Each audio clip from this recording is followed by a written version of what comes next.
ಯಾದಗಿರಿ ಜಿಲ್ಲೆಯ ಸುರಪುರ ತಾಲೂಕಿನ ಚಾಲಿ ಬೆಂಚಿಯಲ್ಲಿ ವಿದ್ಯುತ್ ತಂತಿ ಶಾರ್ಟ್ ಸರ್ಕ್ಯೂಟ್ ಆಗಿ ಜನ ತತ್ತರಿಸಿ ಹೋಗಿರುತ್ತಾರೆ.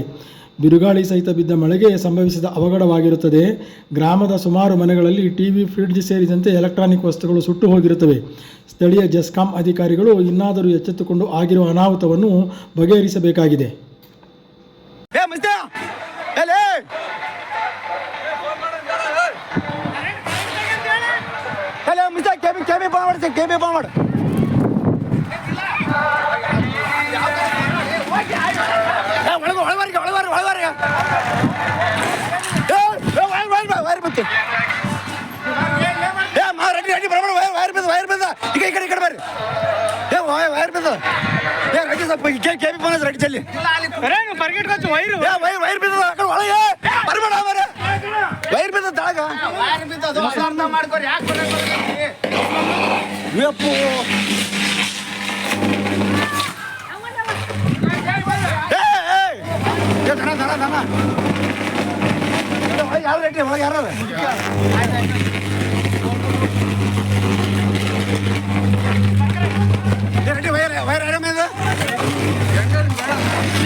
ಸತ್ತ ಎಲ್ಲ ಸತ್ಯ ಎಲ್ಲ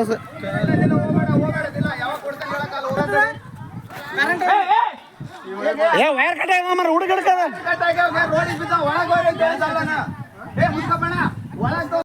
ಮುಂಬರುವ ಸ್ಥಳೀಯ ಮತ್ತು ರಾಜ್ಯ ಮಟ್ಟದ ಚುನಾವಣೆಗಳಲ್ಲಿ ಬೆಂಬಲಿಸಿ ದಿಗ್ವಿಜಯ ಭಾರತ ಪಕ್ಷ, ಇದು ನಿಮ್ಮ ಪಕ್ಷ.